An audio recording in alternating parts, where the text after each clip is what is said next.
Hello, humans, and welcome to Audio Hey. Face. Yes, I did it! An irreverent podcast about the music news and music culture that mostly matters. Also, rap beefs. A lot of rap beefs. A lot of anyone. If you ever wanted to be a rapper, now's the time. Just diss Drake, and you're in. And bees? B? What? I am Dan. I am Sean. This is inshallah episode 301 of the podcast, and we've got multiple. We had fun for the whole family. I'll be honest. I've got thoughts about this rap beef. I'm starting to get, the beef's getting beaten, starting to get roast beef here. Just gonna walk right past that one. And there's a lot going on. My opinions about the rap beef are changing. What started as a friendly sparring match between J. Cole, Drake, and Kendrick Lamar has gone completely off the rails. Oh, it's gone. Yeah, tits up. This is great. Like, it's on TV. It's HBO. On the one hand, rap is back and it's never been better. On the other hand, this is the last dying gasp of the genre. Nevertheless, we persisted. And not only do we have a lot of throwbacks here. Not only do we have the response from Drake, but like we said, Rick Ross has jumped in the mix. We still don't trust you. We don't trust you part 2. The album that kind of started this whole mess with Kendrick Lamar's Like That diss. There's now a second version, and to some extent we'll review that, but more on that later. And A$AP Rocky's jumping in the game, The Weeknd's jumping in the game. J. Cole happens to be a feature on this new record, which more on him in a moment. But outside of the genre, we have a lot outside of the rap genre, rather. We have a lot of great, 2 great albums to talk about. I'm Doing It Again, Baby by Girl in Red, and Silence is Loud by Neo Archives. So we'll be touching on that in a moment. If you're not following already, youtube.com/audiofacepod, twitch.tv/Dan from the web. We're streaming on Twitter for God knows what reason. Syndicate23.co to become a member to support the show and get the access to the Syndicate 23 vault of all the other different episodes we've done over the past 7 years, and new ones dropping soon. So let's start with push-ups. Drake has finally, it took, definitely wasn't shipping over DHL. It was one of those long sort of like, this took a while to get to, right? But Drake has finally responded to the firing gun, the starting gun of all this, like we said, which was Kendrick Lamar's verse on Like That. Bum. And so you have Push-Ups by Drake. It is, let me be real here. Drake is rapping. Drake is really rapping here. He is really giving it his all. And, he can be a talented rapper when he chooses to do that and, not some of the other distractions he has in his career. But Drake has found himself in a somewhat, unenviable position for him. But I think this is going to make him look better to the public, is that everyone in the rap game is going after Drake. Everyone's going after him. Yeah. And Kendrick seems to be the only one making it about, talent and rapping and, the ability to rap. J. Cole ran like a little bitch. Most of the other artists seem to be making this about Drake's history with women and sleeping with women, which has been it's been a long ongoing thing. I'll mention this in a moment with the Rick Ross story, but my issue with that part of the beef is everyone's jumping in like it's the Avengers versus Thanos all of a sudden. You're starting to make Drake seem like he's the good guy because he's fighting all of them by himself, like the Lonely on the Top type thing. But B, it's also creating this type of everything we've been complaining about rap for the past several years, where it feels like, based on the production and the work that is coming out from all these rappers, that they only have 3 subjects to talk about. It's trapping, women, and I don't know, maybe I guess that all falls in the trapping, right? But you're seeing in a lot of these other disses, it's very one-dimensional. But anyways, talking about Push-Ups by Drake. This one was leaked. It's not released on full streaming services, which is fine. A lot of rap beef and disses don't get put on the streaming services. In fact, back in the day, these things just weren't released. They were just put on the radio. And everyone was just like, well, you got to listen to the radio in order to check this one out. And they just never saw CD releases, or if they did, they were put onto albums like a while later. So, with all that said, before we get in, I'll get into some of the other like parts of the disc in a moment. But what did you think about the song? I mean, the song itself actually isn't half bad, I think. I mean, Drake's forever nominated "No Little Bitch" like every year. We just have to. Um, but like, it's good to hear him actually rap, right? Like to me, this is where Drake is at his best, is when he does it and he doesn't try to be something he's not in a way. And I was like, okay, this is like the best Drake that you'll get, right? And I think it's good for the genre in that way, especially. And I thought like the production of it and everything actually wasn't half bad. So for a diss track, Better I was like, production than J. Cole. I'd oh, say dude, this is rapping on par, leaps if not slightly better than J. Cole too. this is leaps and bounds better than J. Cole. So I was like, okay, this is Drake at his best, right? Like this is nonstop Drake. This is God's plan Drake, Hmm. right? Like this is where I'm like, all right, I can fuck with this. So yeah, not bad. Yeah, it took a lot of Millie Bobby Brown to get to this part of his I mean, it career, really but did, but it took some questionable turns there and some nose jobs later. But more on that later. more on that later. And it's like, so I said, just to check my own words, I had said that it's in Drake's best interest not to respond. But of course, as more people are hopping in, the longer it takes Drake to respond, or if Drake goes without responding, the more it ends up turning like the Pusha T disc, where whether you thought, however you thought about, was revealing his family issues a low blow, or like was he even Yeah, rapping well on that Pusha T story of Adidon thing. The fact that Drake didn't respond to that is a loss by default for Drake, right? So yeah. at least he's responding. It took a little while to respond, but I don't know if he put his finest ghostwriters on this or whatever, but it's a good product. He responds directly to Kendrick's snatching chains and burning tattoos in the start of the song by saying, "You won't ever take no chain off us." Also saying, "How the fuck you big stepping with size 7 men's on," which is the obvious, like, if you're going to start to diss Kendrick and go for like the low blows, probably one of the cheapest, lowest blows is like his height. But that's there, and I was kind of expecting that part to happen. But a lot, like the song, the track title, the unofficial track title, "Push-Ups" or "Drop and Give Me 50" is this like refrain he's constantly doing throughout it. He's dissing he's alluding to the idea of the CEO of TDE taking 50% of Kendrick's publishing rights and extorting him throughout his career, which is something that has been talked about a little bit. Um, he says that Mr. Morale and the Big Steppers bricked, so like it was a miss, like it wasn't a good album. Um, okay. I think Big fucking K. uh he raps, "Big pipsqueak pipe down, you ain't no big three. SZA got you wiped down, Travis got you wiped down, Savage got you wiped down." Which I love that SZA just responded with this meme of like this like I think it was like A Different World or Living Color back in the 90s, where a woman's just like sitting on the witness stand in court. It's like, wait, no, why is this all about me all of a sudden? It's like, where did I come in this? It's like, what? Um, so whereas J. Cole went for, a little bit of transphobia and also kind of A little bit of attacking, transphobia, a lot about transphobia.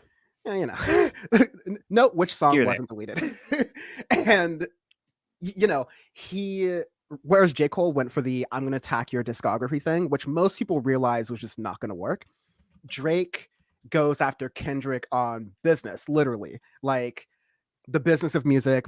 Drake playing to his strengths about being number one, as far as like selling the most albums. This dichotomy between Michael Jackson, who was the more commercially successful one, versus Prince, who was uh considered to be the more like artistic forward version of the Mhm. two, which is a dichotomy, which is a comparison that Kendrick made in Like That by saying Prince outlived Mike Jack. Drake references that here, and it's all through this like, okay, listen, I'm number one.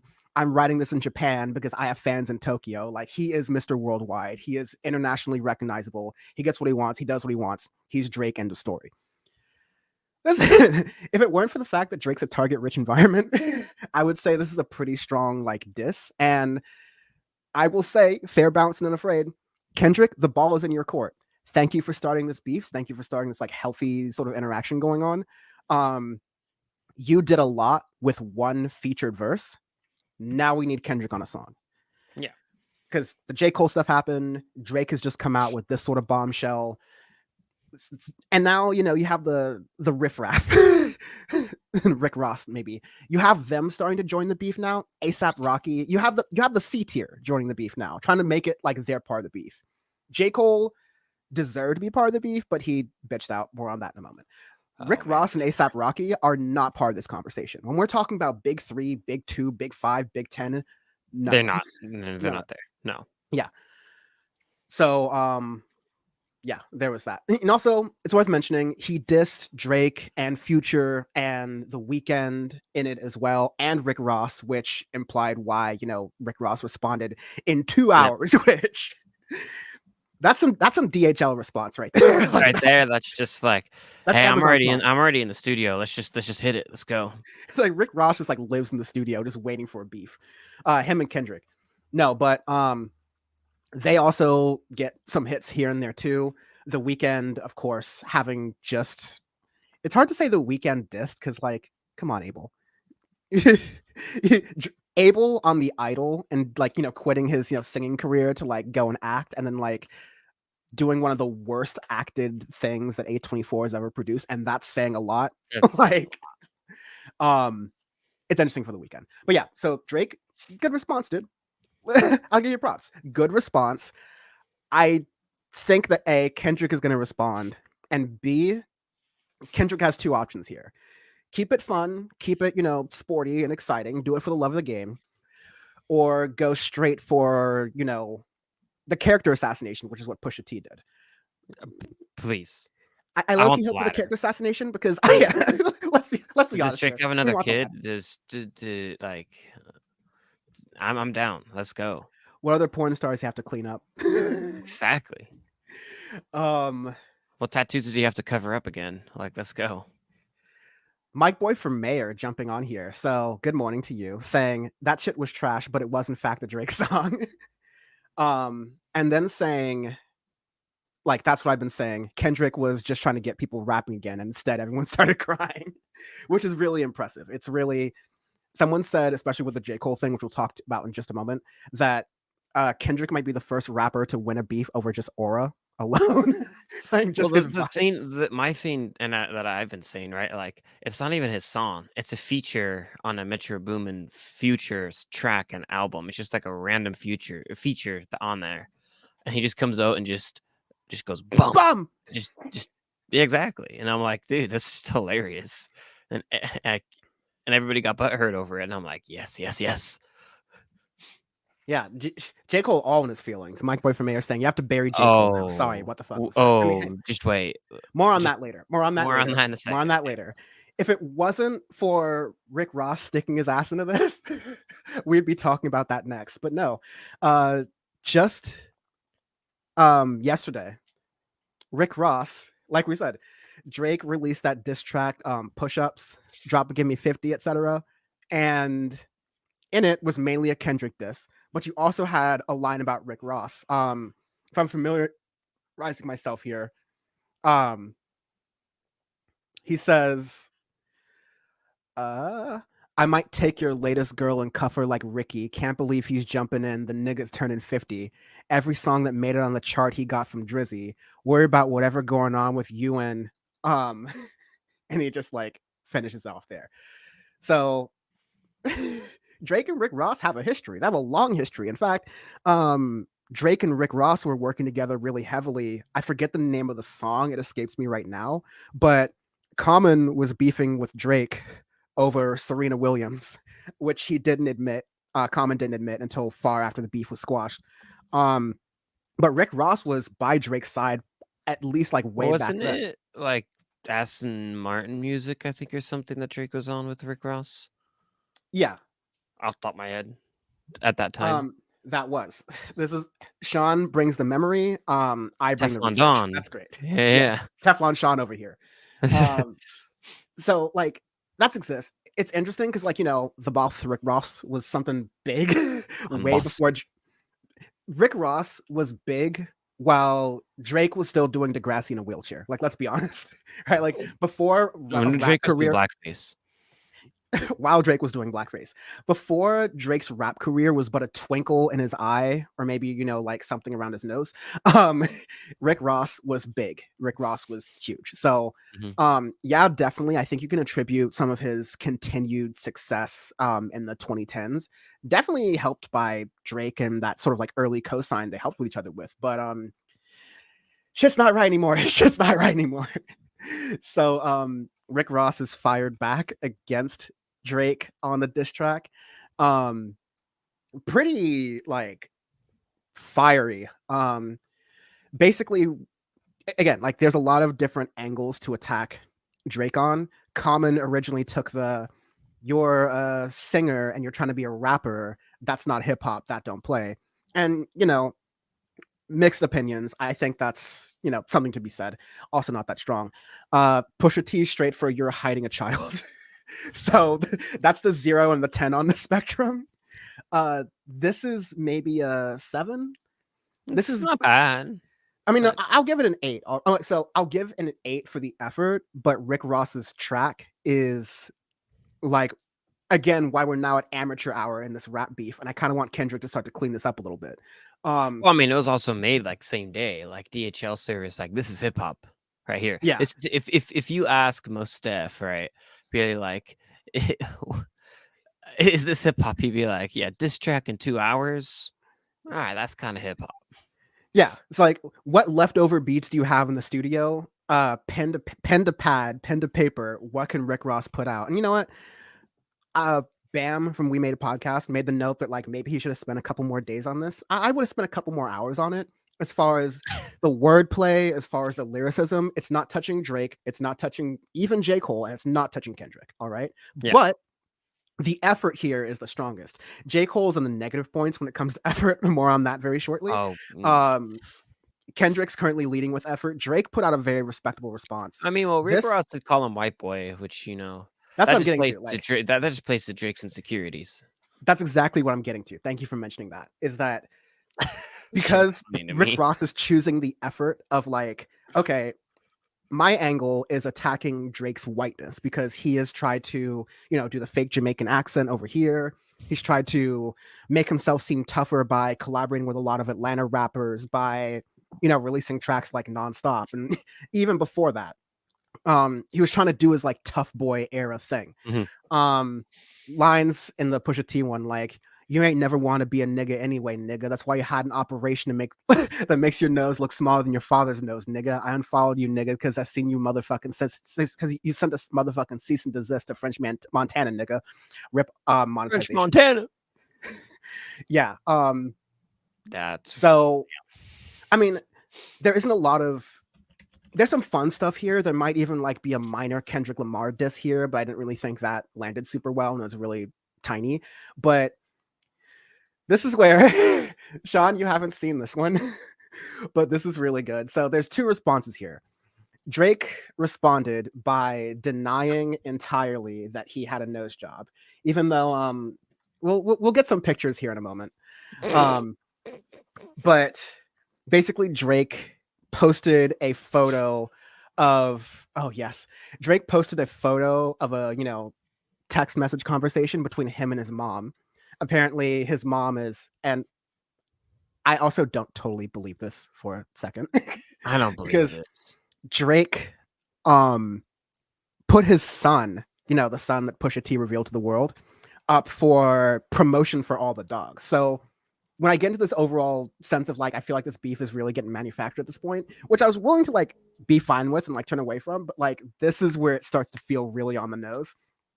No pun intended there. I honestly didn't mean that one. That's hilarious. But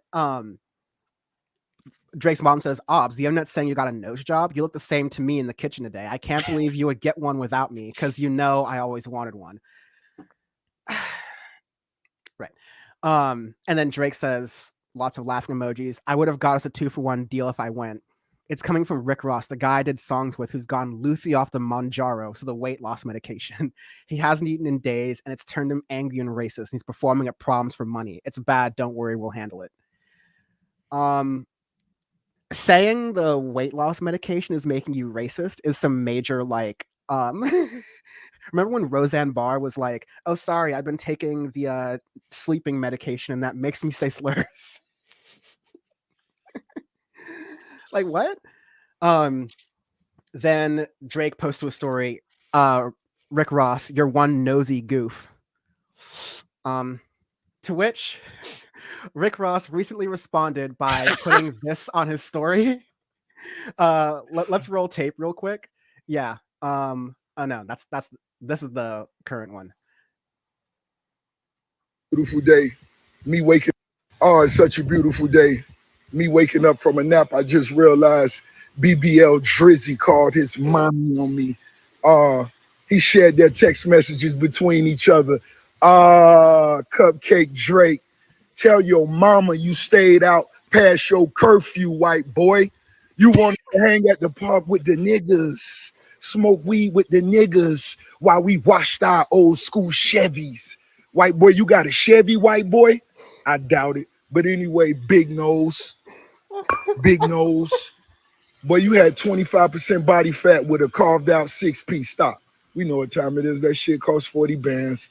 Stop. But tell your mama, well, in Miami, we say old girl. Tell your old girl she a beautiful lady. I told you that before, and I meant that. But you tell your mama, white boy, you stayed out at the park too late, and you can't call her when you get in this shit. This shit too deep to call your mama, white boy. There's apparently been a new one that I haven't seen yet. I'll roll that. Back to the luxuries of life. I might write a song that they call Who Knows? Who knows? One thing about I'm gonna say this. You niggas with them BBLs, you niggas, I'm speaking specifically to you niggas with BBLs. If you got a fake body, you got a fake mind, nigga. Leave that shit to them cute bitches walking around in YSL heels. Not you bitch niggas in OVO.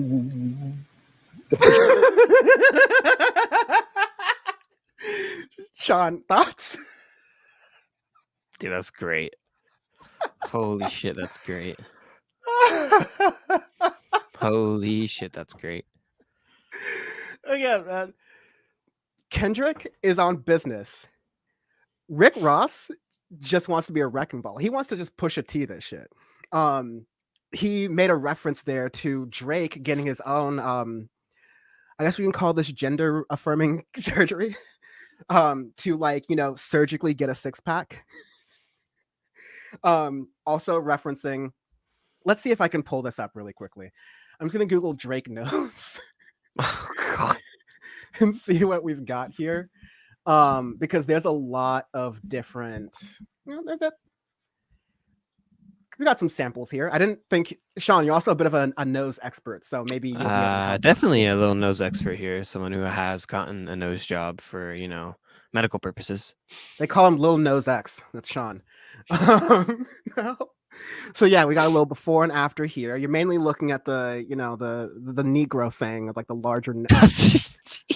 Just we're never getting this episode monetized. Let's just cut our losses now. This is so much. This is all. You know what? Fuck it. My podcast.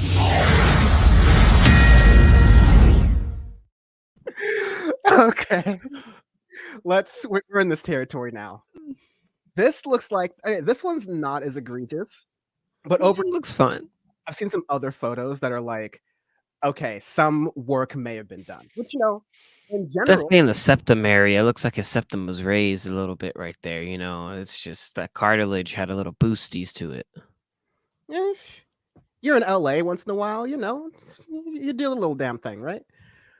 We got a little. You're trying to impress some 18. You're trying to impress some 16-year-olds.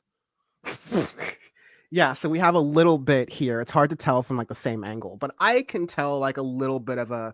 Listen, I'm from Los Angeles, and I have a lot of. Whoa! I just handbrake pulled right there. Oh, I have a lot of friends who come from certain backgrounds, and they traditionally all get nose jobs when they live in America. It's I'm not going to rule either way on those choices. I'm just going to say I've seen a lot of nose jobs, and this looks very much like you just cut the little The septum, the width a little little bit. cartilage. It's not, Yeah. it's a little bit of girth is missing, Drake. That's what I'm gonna say. So Rick Ross, y'all, Rick Ross, the boss, Rick Ross. The 9/11, Rick Ross. I'm in.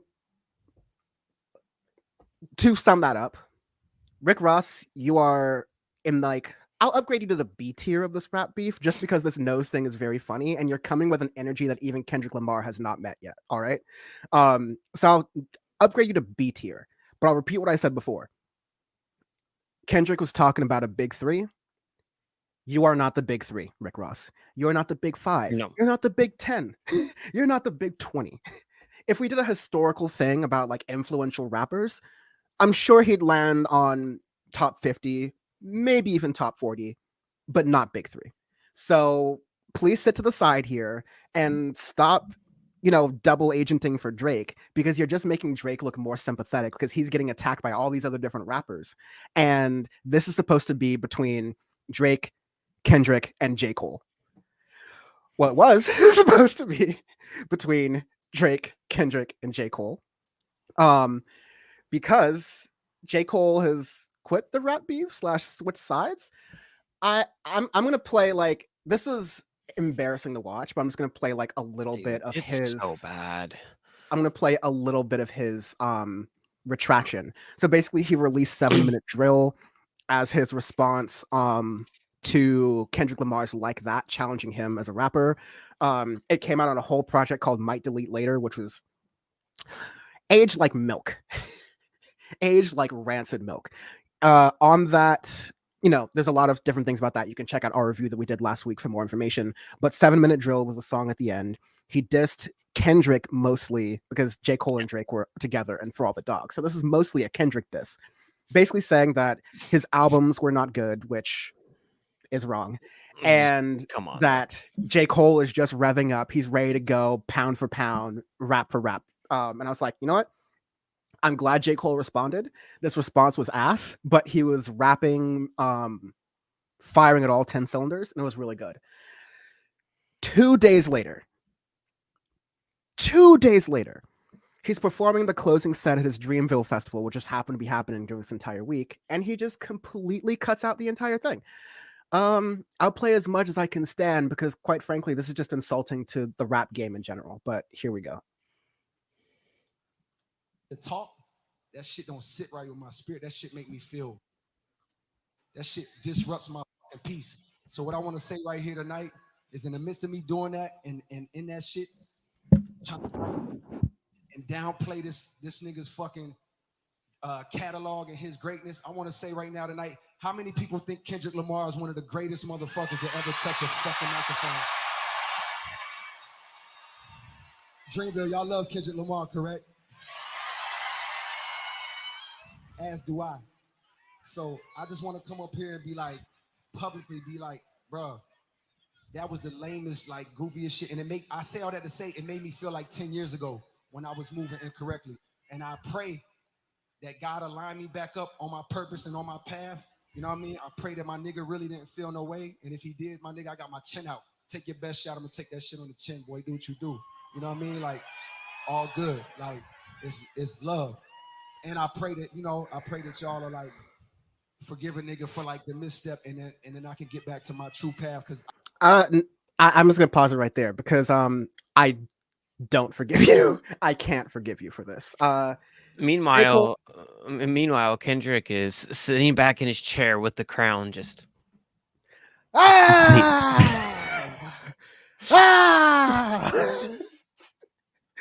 There was that TikTok of like J. Cole waking up in a cold sweat to like, I remember he was conflicted. Nigga, bomb. No, like, so let me separate two things here. As an artist, as a man, as a performer, that was a really big thing for J. Cole to do. Because that's not what you're supposed to do. And I'm about to give him a lot of shit for it. And he's going to get shit for it for the rest of his career. Mind you, I'm old enough to remember back on Audio Face when J. Cole did the exact same thing on KOD. Yep, with Lil Pump on KOD. The entire Yes. album, right, was basically dissing SoundCloud rap and the culture and everything, and then he goes down and completely 180s on it, like, Specifically the a week culture of later. glorifying drugs. You know, oh no, rest in peace, Lil Peep, rest in peace, like Mac Miller, like all these artists we've seen, with Trippie Redd, I believe, like all these artists we've seen with drug overdoses or like who have gone through these things, who glorify, overuse of drugs. And that shit unfortunately gets funneled to younger folks who just like, get engaged into that addiction. Like J. Cole made, I think, a little bit of an Uncle Rappy, but also like a really right and strong and pretty good sounding response to that in an album. And then a week later, like breaks bread with Lil Pump, going, "Man, I'm sorry about all that. I didn't mean all that." So we've known he was a bitch like this. We've known he was a bitch made like this. I think of the No Name J. Cole beef, which is my personal favorite between them, because it was just J. Just Cole. No Name responded quickly. No Name responded effortlessly, and she kept it on message, which was, this is 2020. This is the period of George Floyd and Breonna Taylor and, black women, trans black women going missing. And No Name was like, this is the best you could do, J. Cole. This is what you have to offer in this time, J. Cole. Slaughter. But this is an unforced error. really This is. And yeah. then the fact, right? So he does this apology, right? And then he goes on and then removes the diss track, the main diss track, 7 Minute Drill, from all streaming Might delete services, later. which at this point gets you double down, like, do not pass go, do not collect $200, like extreme double nomination. The first ever, I'm gonna give him the first ever double nomination of the Not a Little Bitch Award, Like 2 times in 1 year. like twice in 1 year. Like when Okay, yeah. when we do the Not a Little Bitch Award at the end of the year, we have to do J. Cole twice on No, principle. yeah, fair.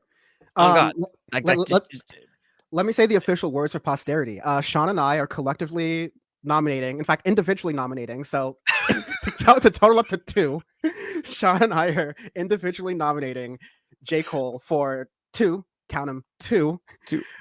Timothy Daniel Poole, 2-time Noted Little Bitch Awards. And like this Drake is, might be the luckiest motherfucker alive. Because I the hate Drake fact so much. I hate this fucking little, just god damn it, He fucking can't Toronto keep every getting time. away with this. Because the fact that J. Cole, let alone does the video, right? And then to me, what just tops it all off is then he removes 7 Minute Drill. I'm just like, that is the biggest bitchiest thing. It wasn't like, people could agree or disagree with what he was saying in 7 Minute Drill, all right? But Yeah, but keep it there. You released it. You just gotta leave it. he didn't even do that to KOD. Like he still No. kept KOD up, right? Like, Yeah. stand on your business, dude. We all know, and at least I said this going into the rap beef, this isn't the generation of rap where like these guys are really gonna take it to heart and like Drake is gonna slide on Pusha T or anything like that. Like none of these rappers are about that. It's not like that. This is sport. This is a Mhm. sparring match. This is a friendly sparring match. J. Cole, for you to think that your weak ass disses that like didn't land. Drake said some stuff in there that I think might actually hit Kendrick, right? Because this is about business. This is about stuff he doesn't really talk about that much. This is about his label TDE that he helped build from the ground up. Like, there's some stuff going on in there that I think Drake hit well at. J. Cole saying that like J. Cole saying that like Kendrick's albums are not good when Kendrick opened up the beef by saying your best work is a light pack, like, and being right on that, it was just not good. But let me say, just leave it up, keep it there. That's totally fine. Going back on it was just one of the saddest things I've seen in rap. The last thing I'll say is that like a lot of what I'm framing this rap beef off of is like respect for the game of. And that's, if you're called out, if you're brought into a beef, guess what? I'm sorry, but to defend your title, defend whatever like respect you have, what is important in this genre, you got to respond. You got to respond better, and you got to respond hard. You have to have a good rap, a good beat in the background helps, but doesn't make or break. Mhm. It has to have impact. It has to send shockwaves, not just by what you're saying, but yeah, you're supposed to be offensive. You're supposed to make niggas cry. You're supposed to hurt some feelings, all right? But if you are participating in the rap beef, especially Kendrick, who I would say normally that, and I was saying in this case too, Kendrick is starting the rap beef, so he does not get any sort of leeway to get, get in his feelings about it. Don't write a check you can't cash.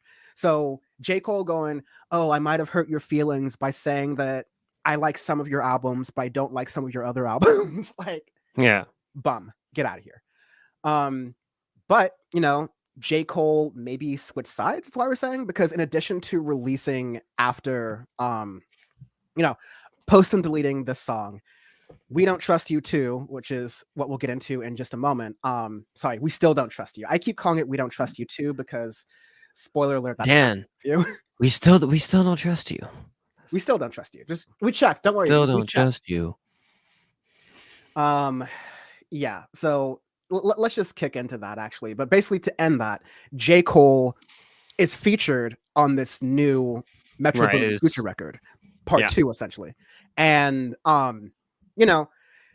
it's hard to tell. In fact, it's actually not. You can tell this verse was written fairly recently because there are Drake disses in it. And a lot of the record has Drake disses in it. But we'll get to that in a moment. Let me read some comments really quickly. Go ahead. Mike Boy from Mayor. I love this. You got to put them in a pack lyrically. That's what he's describing on Rap Beefs, and like that's absolutely great. Felipe, is this the normal audio FaceTime? It's not. I have a weird schedule, so we're doing it a little bit early. But thank you for joining regardless. And I think we read that comment earlier. Yes, we did read that comment earlier. But yes, that brings me to We Still Don't Trust You by Future and Metro Boomin. How do I describe? Oh God, my Spotify's being weird. 25 songs, an hour and 28 minutes long. We Still Don't Trust You is a follow-up to We Don't Trust You, the decent, okay, like perfectly fine rap and trap album that Metro Boomin had produced with Future being the main MC. There was some decent tracks on that, like as far as trap goes, it's not changing the game by any means, but it was a good song. Basically, everyone knows it as the album with the Kendrick Lamar diss on it, which is kind of like what to tell you here. Once again, I would say we even did a special. This might be the one exception to our audio face even album rule, because Sean and I let's looked at each other on Friday. We were like, no. We've done this too long. We know that this is not going to be sonically that different from We Don't Trust You, which itself was not sonically that different from most of the things Future and Metro Boomin had really ever done. Our State of Music conversation that we did in last episode, that rap is a dying genre. We're there, and this is just kind of a continuation of that. So I listened to most of the songs at least once. But let me tell you, other than the beginning, which kind of takes a little bit more of an R&B neo-pop type turn like a cool pivot, which I like actually. Yeah, which I think is mostly to make the Weeknd feel at home. Even though the Weeknd's on one song on We Don't Trust You, the previous record, on this record he's on like 3 songs at least. So, and does ad-libs and verses here and there behind other things. So this sonically does not sound much different. It is you think double albums are bad for fans? We Still Don't Trust You has 2 discs. My brother in Christ, this is a triple album. This is a triple album. So yeah, I'm sorry, but fuck that. No way. No way, no how, no McCain. We're not doing that. It's just too much. That's the thing. It really is just too big of a behemoth. No Diddy. Just to conquer. Like, it's especially after We Don't Trust You, right? Like, that was already big chungus, right? At near about an hour long, 17 songs. Which in God's Plan 2024, like, you gotta make them shorter records. And then you come out with a triple album, goddamn 25 songs, an hour and 28 minutes long. Fuck. It's like, when we say it's bad for fans, I mean, like, and not to make this all about the beef, but it kind of is really. When people will say, well, Drake has such this like prolific discography, he's been producing so many different records and comes out all the time. I'm like, yeah, a lot of rappers do, and they're all forgettable. Like, don't get me wrong, I'm not upset when if I'm going to the gym, and someone plays like, okay, Mile High Memories or Overload or like some other forgettable track on this one. I'm not upset. I'm not Like, all right, offended or cool. anything. Like, it's perfectly fine music. Metro Boomin's a great producer. Future's been laying it down. They're consistent, but within that They're not consistency, groundbreaking. Well, exactly. yeah. Other than some vaguely new lyrics, which like not really, Future's subject matter has not changed. Other than No. some vaguely new lyrics, I guess technically new lyrics, I've heard this Future record dozens of times over the past 10 years. Absolutely. Metro Boomin's production helps a little bit, but again, like in We Still Don't Trust You, Metro Boomin's like, okay, let me do my best Weekend type beat. For the Ty Dolla Sign Gracious, let me do my best Ty Dolla Sign type beat. This is definitely the producer working in that producer's way, but that is all to say, the only thing I want to talk about in this album that I don't even think is worthy of us giving a review, because to be fair, we didn't listen to the whole thing, is there is a continuation of the beef on here. So you have Red Leather featuring J. Cole on here. And that has like, I think of all of these, this is the least sort of dissy on here. Because in fact, this article doesn't even have like the Red Leather mentioned on here, but it's like a sneak diss. Hold on, I'm just searching for the thing. So he says on it, and it's a really slight one. Kept my nose out the streets, but I love to get a whiff of the action. With the risk comes attraction. The blicks get to blasting. I turn into a track star. Basically, he is talking about Drake being a fake, like hood guy. So it's kind of checking his nigga card a little bit. And then he also says, quote, his story's more clever, his similes was better, which I don't know. I kind of want to dock him points for using the word simile in a rap song and not being MF Doom. Like, I don't know. He's using them high syllabic words here. But you have that disc that came out of there. You have, I'm trying to find the other stuff on here. You have Show of Hands, I think is the main one, ASAP Rocky, where he goes, yeah, call it Pluto Metro, should have put me on the first one. So it's a reference to the first record. Niggas swear they bitch the baddest. I just bagged the worst one. And this is starting to get a little bit territory because, like we mentioned with Drake's original beef with Common, which was over Serena Williams, ASAP Rocky is firing the starting gun over Rihanna, it seems like. ASAP Rocky has a baby with Rihanna now. It seems like they're going a little bit steady. You never know in celebrity world, especially because Drake and Rihanna had a thing, a pretty long going thing earlier in the 2010s too. But apparently, there's other women being talked about here. Niggas and their feelings over women, continuing to quote the song. What, you heard of something? I smashed before you birthed, son. Flacco hit it first, son. So he's implying that he smashed Drake's baby mama before Drake had the kid. Which is like, on the one hand, this is the kind of rap beef that I'm like, okay, now we're just like dripping in the misogyny aspect of how this genre has become. Absolutely. And like we've just like kind of turned into an afterthought here. Which I think is just like, lazy. I think you can do a lot better. And I think that once we start to make this about like who got which girl and who bagged which one first, I'm like, are we in middle school? Like, what are we doing here? Like, what the fuck are we doing here? But for cutting deep, that's something there. What'd you think of that?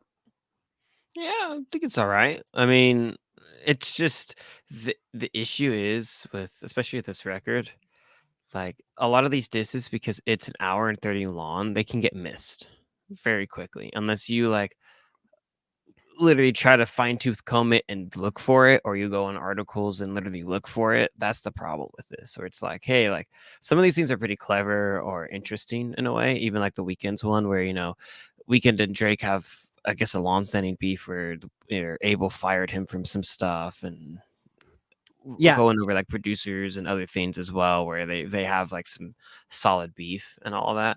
And it's interesting, and then you can hear it on this record as well. But the issue is you have to fucking sift through the goddamn record to get to it.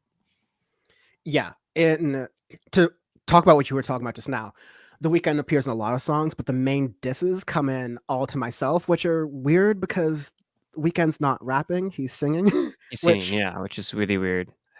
I don't know, like we're really starting to stretch. Like, okay, yeah, ASAP Rocky, you can get in the beef too. Rick Ross, I mean, like you were name check, so I guess like come on, go ahead, get on the bus. The Weeknd, really? Okay, what are we doing here? Like, what's the bouncer doing outside if the Weeknd gets Yeah. to join this beef? Nevertheless, he says, you'll never be in danger. Promise nothing will happen. These niggas always yapping. Yeah, I promise I got your back. Ooh, look how we moving. They could never diss my brothers, baby.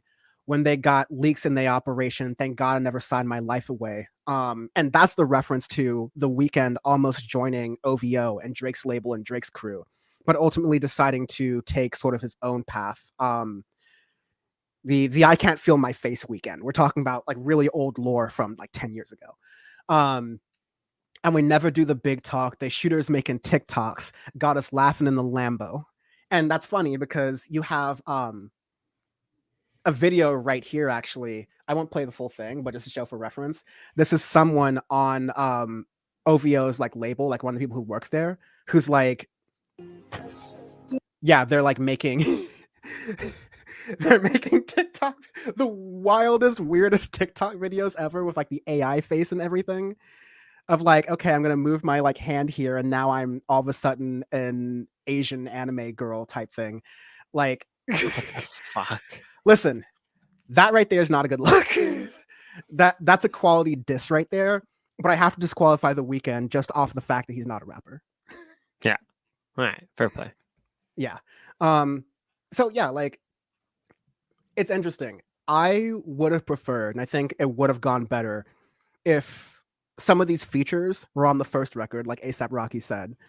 I didn't think the first record had like too much filler. I thought the songs were like pretty good, but I also felt that before we got 2 more versions of the album dropped upon us.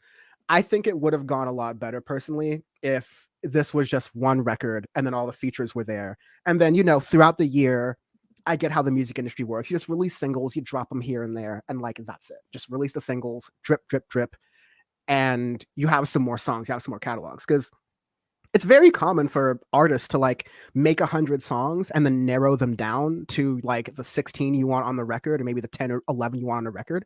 But it seems like rappers especially aren't doing that. And Metro Boomin, who is both a quality and a quantity type guy, I kind of would have expected better from. But yeah, this record is like, I refuse to listen to the whole thing because just skipping through it and just hearing the features, I know what I'm going to get because I've heard all of them so long and it's not game changing at all. So I told you this year we're going to be a lot stricter with rap going forward. Like we're not, Absolutely. yeah. No arbitrary scale there because honestly, we didn't listen to the whole thing, but I think that's an indictment of the record on its own. Okay. Ready to just review some normal albums again? Let's just do some normal shit now. No rap beef. This has been your rap beef report. Thank you very much. That's I it. guess the last thing I've got to say is, Kendrick, you're on the clock now. Please, Kendrick, let's do it. Have You're some on fun. you're on the clock, and show no mercy. Go for the kill. Absolutely. Go straight for the kill. He a 10, but he like his girl's 11. That's a strange thing. Just go for it. Free verse. There you go. Just okay. Next up, we have something completely different.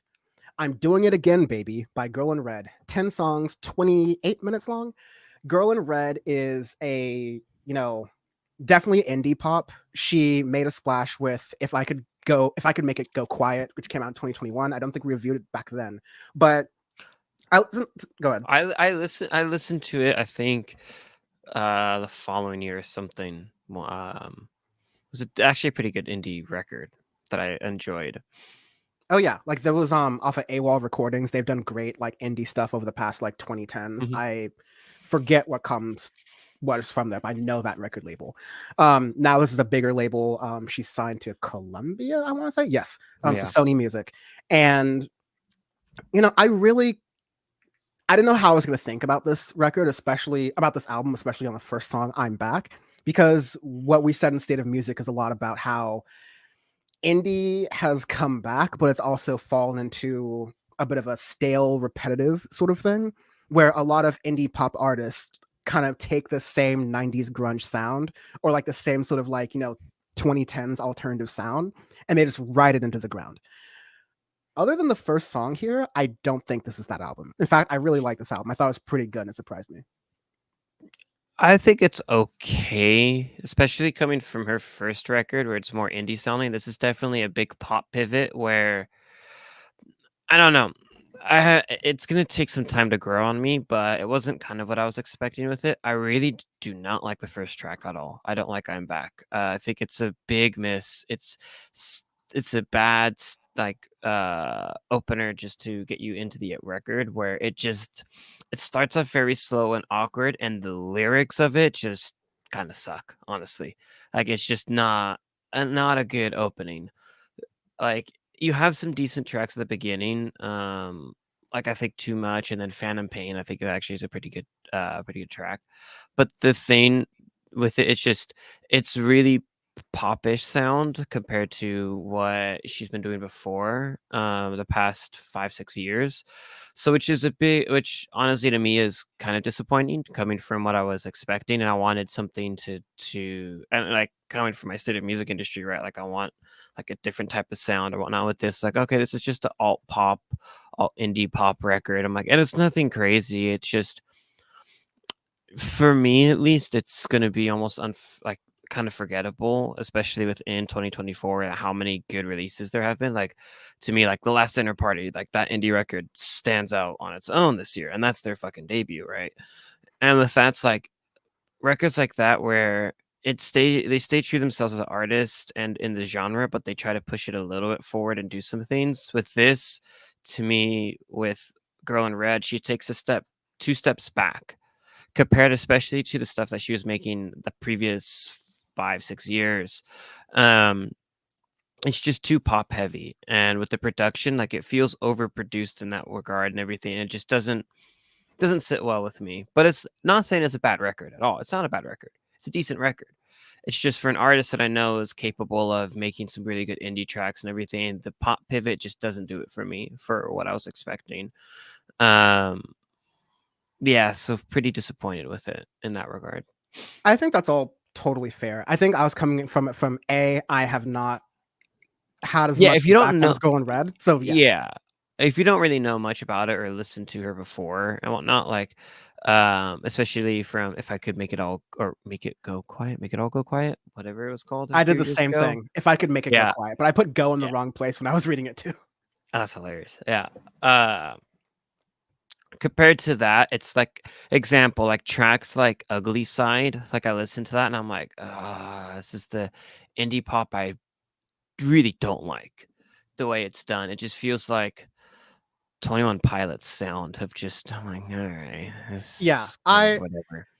I so I feel exactly where you're coming from, that a lot of it leans a lot on the pop more than the indie, and it does the same mistake that indie has been making where it kind of fits into one sort of style and does that too much. Absolutely. I Yeah. think one like part I'll kind of disagree with is that like Ugly Side doesn't sound like Doing It Again, Baby. It doesn't sound like You Need Me Now, which is one of the title tracks on the record featuring Sabrina Carpenter, which is one of my favorites. Um just poking and picking on Ugly Side. It's an example of how, at least in other indie or like indie pop records, pop is a very broad genre, and pop itself kind of takes from other genres to kind of make it its own, but kind of water it down and make it as commercially memorable and earwormy as possible, right? And so some artists don't like, they pick one style of pop and they stick to that. It feels like Girl in Red's picked a couple of different styles of indie pop. Some of the darker stuff, like an Ugly Side, with like minor keys, stuff like that. Some of the big ballady kind of things, like in the beginning of the record, like Doing It Again, Baby. To some fun stuff, like I said, like You Need Me Now. So I like the variety within the record for sure, but I can definitely get with what you're saying in that, when you stand this record, given that this is another example of the second album curse, the curse, and given this record compared to other indie records this year where you're trying to raise the bar and stand us up a little bit, this feels safe. And Well, perhaps, yeah. yeah, like example, right? Like to me, artists who make good indie pop, like MXM Tune, right? Like, she knows how to make a good indie pop record to where it doesn't feel flat and almost forgettable in a year, if that makes sense, right? Like, the way some artists have done it, like, that's to me where it's just with Girl in Red, it doesn't fit her in that regard. Like, and I'm not saying like everybody needs to fit in their own box, but it's like stay true to yourself as an artist. And that's something that I will always die on that hill, right? And I commend you. Like I like that it's different. I'll give you that. And then again, it's not a bad record. It's just with her art and everything, it seems like it's too manufactured and it doesn't feel genuine in that regard. Compared to other artists who some can make some very good indie pop and other ones can make some horrible ones. Like Conan Gray, I think makes horrible indie pop. Like I think it like stuff like that where it seems overly manufactured, right? But then you have like Mitski, MXM Tune, artists that can make very good indie pop and you can make it sound different in a way. Like there is potential there.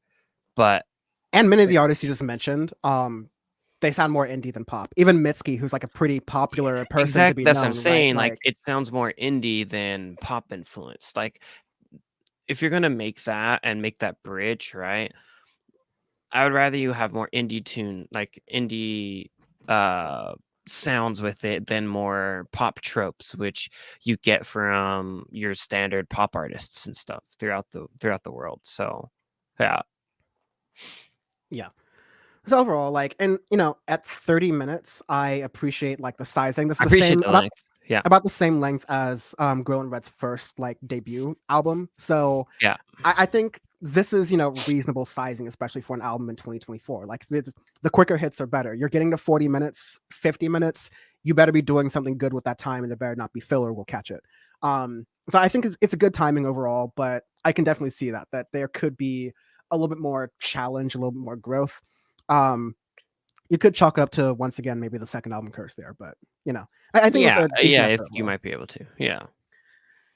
Oh no, we're not out of the woods yet. Arbitrary scale. We do arbitrary scales every week on Audio Face because our review is our review. Rather than give you a letter ranking system or a number ranking system, if we have listened to the whole album, even an album, then we will give it a scale, a ranking. This week is going to be proxies for the Iranian military. Why? No reason. No reason. This is going to be my Al Ashtar brigades in Bahrain. Bahrain, that's a good one. Yeah.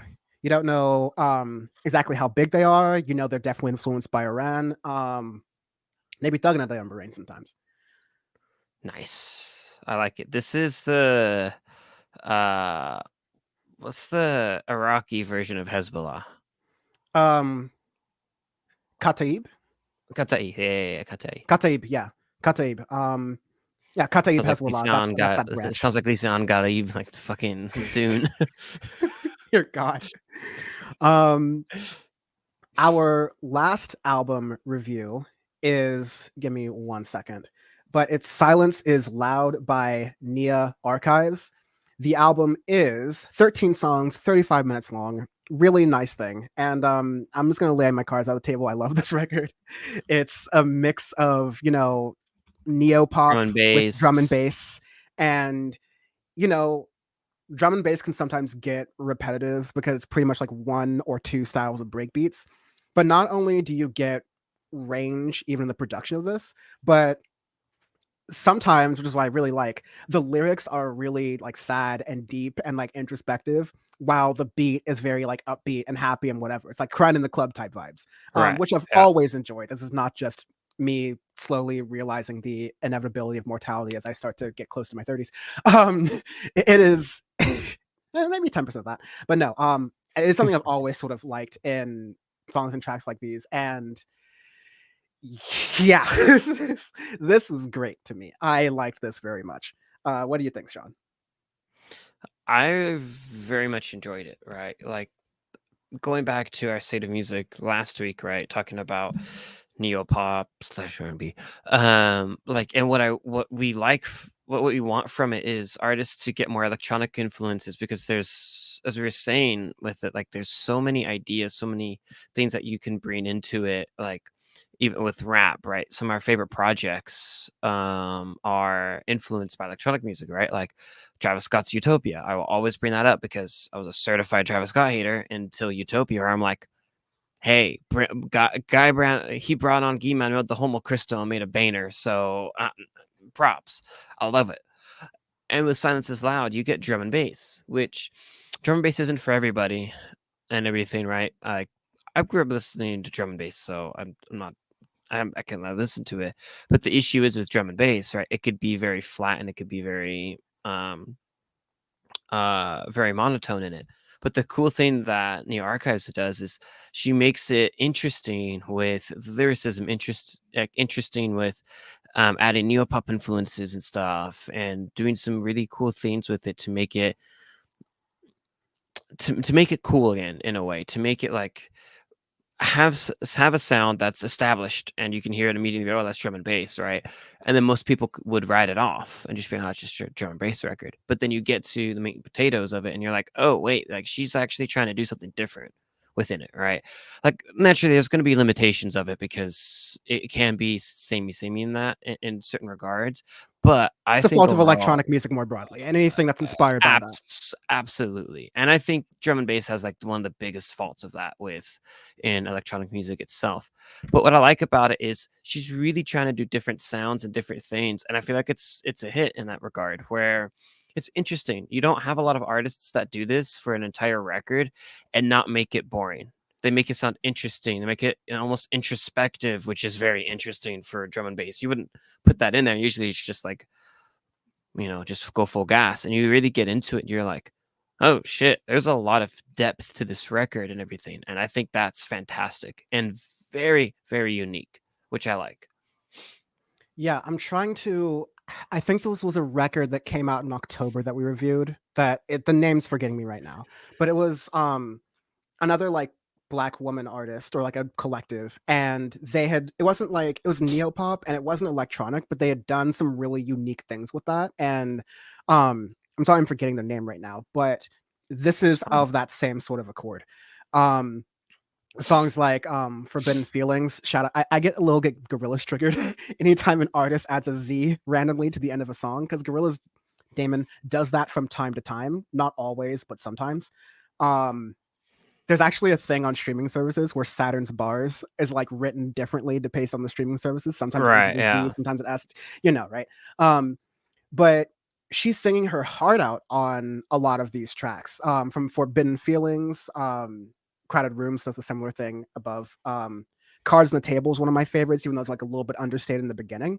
But as you get to the rest of the record, Nightmares, Family, Out of Options, you're getting that duality of her speaking to these like, really deep, sometimes like sad state of emotions and affairs and things on these really hard, like breakbeat style things. Like it's really nice. It's raining here in California right now. And so part of my listening to the review was like running and listening to this. And I was like, oh, this is a really well thought out, well produced kind of vibe here.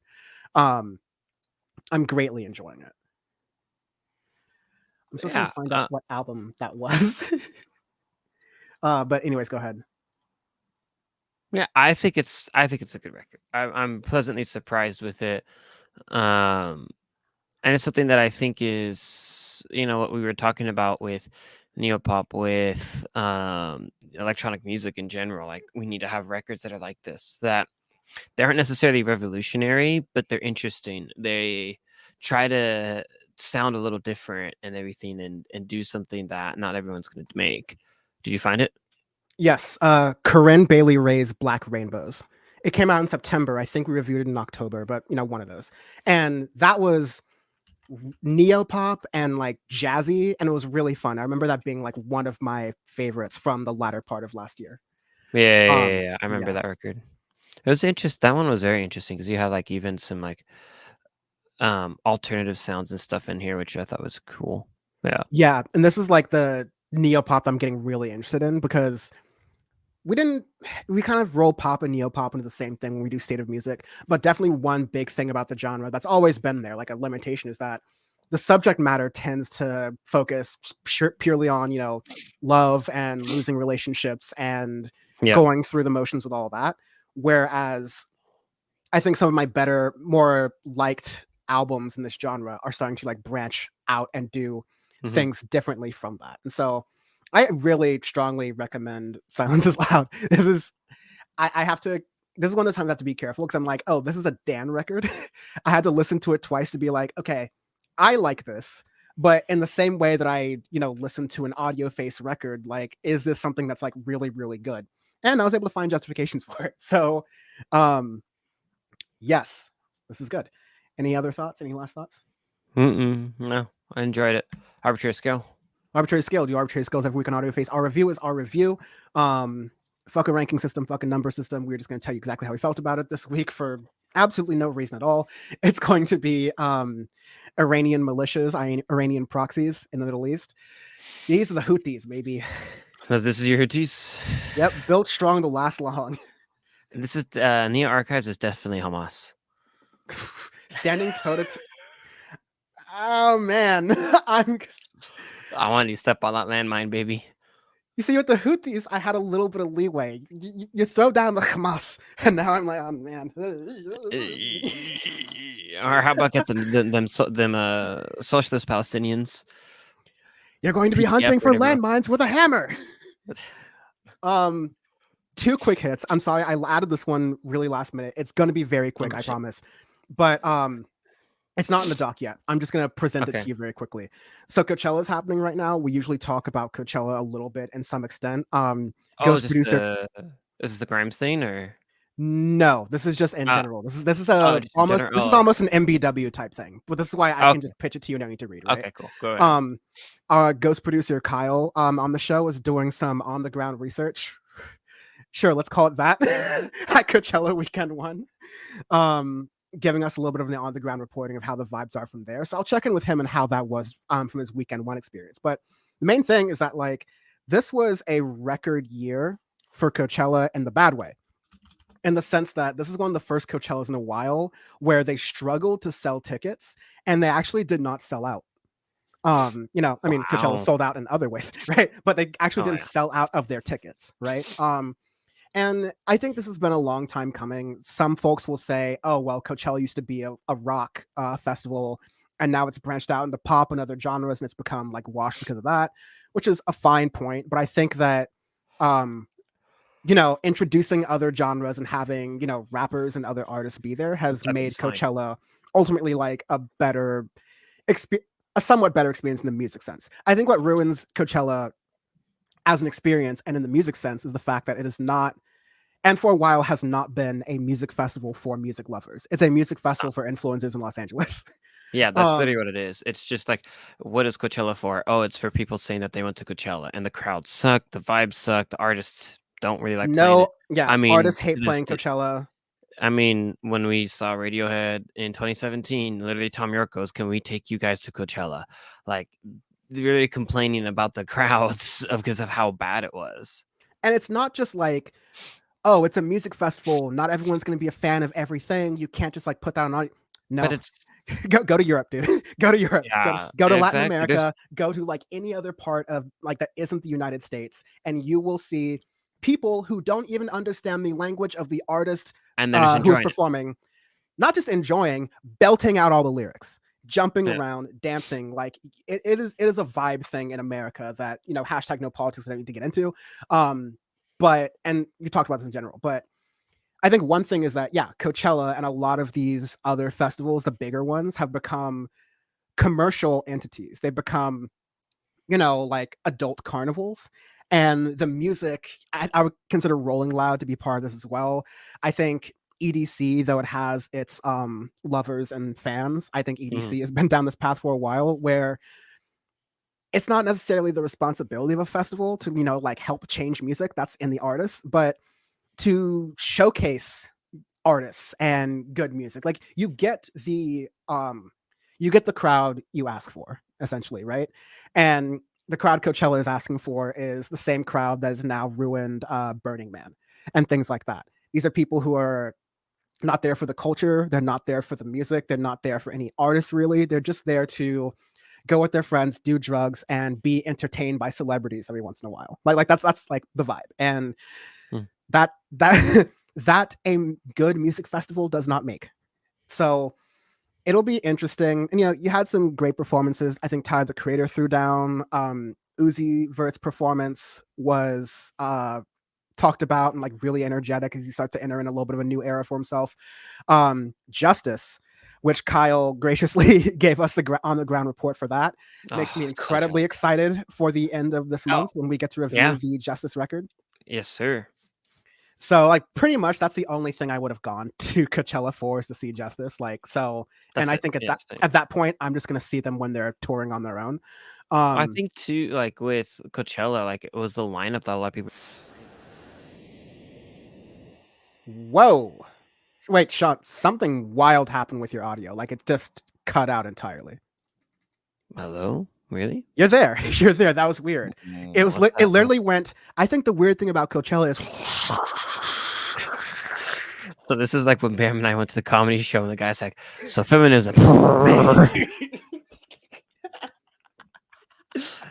Bam was here. Golden Voice sponsors the podcast. They're like, cut that one. Cut that Dude, one. that was so funny. Say whatever you want to about Stagecoach, but let's cut that one. Yeah.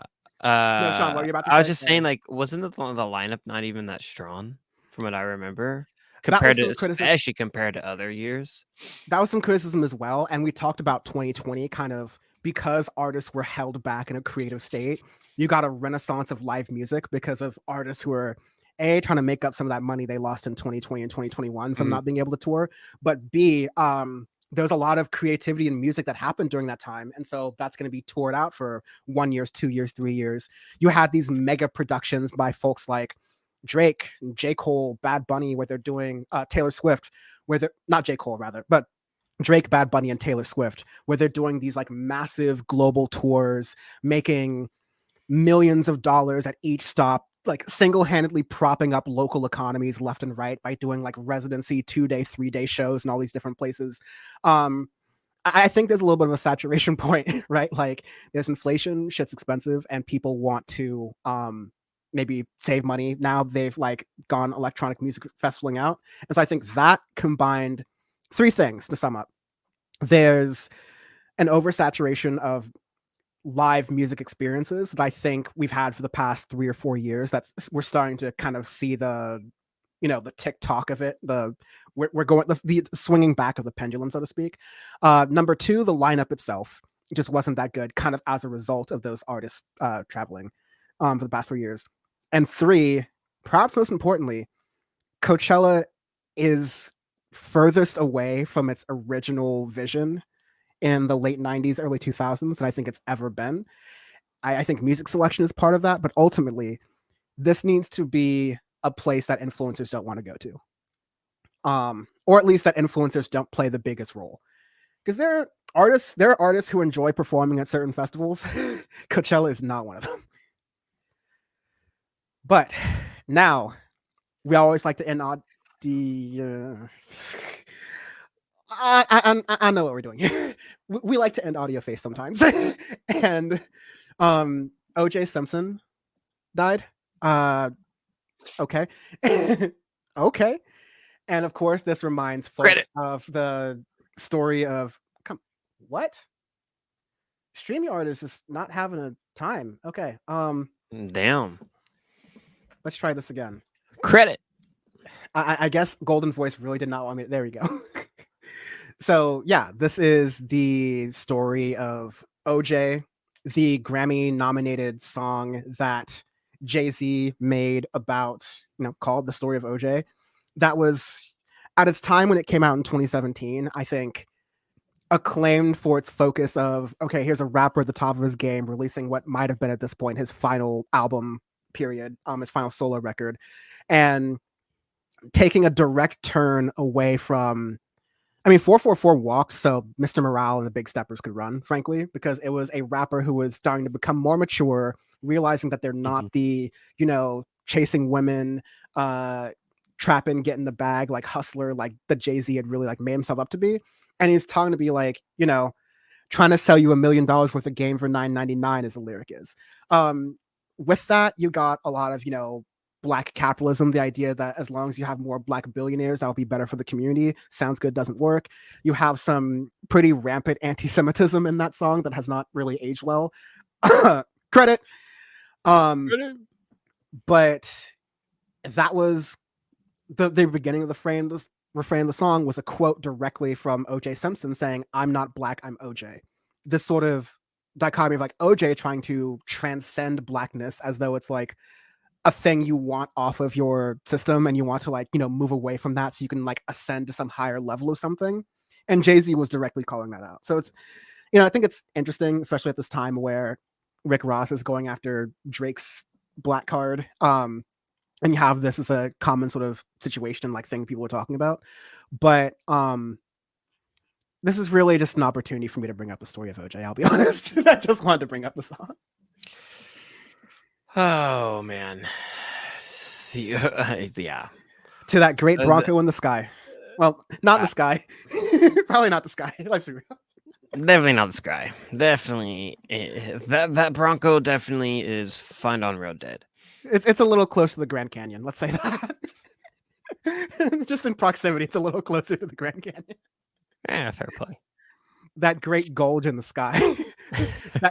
that great those things like the thing in the SpongeBob movie where like it's under the water and it's just like it's like a canyon underwater, like whatever trench. That's what I'm talking about. The big the trench. Marianas Trench. Yes. The Broncos in the trench. This has been Audio Face. Thank you for listening and watching. You can find all the stuff that we're doing at audioface.show. That's audioface.show. You can follow us on social media. You can check out the Syndicate 23 website where you can become a member and support us.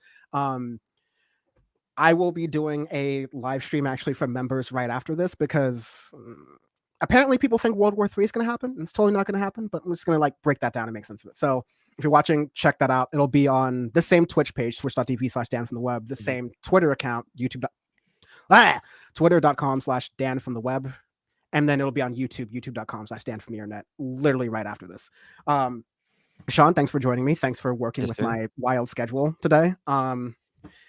May we have bountiful beef to talk about in the future. And please, God, Kendrick Lamar, respond, but don't respond today. Because I'm really going to hate that. There's a few things I hate more than when artists break news on Sunday evening. I'm like, come on. Yeah, that's the worst. That's absolutely the worst. Go to church, dude. Don't pull a Kanye, please. I have never been so down bad as that review. Okay, thank you for watching. We will be back next time. Cheers. Bye.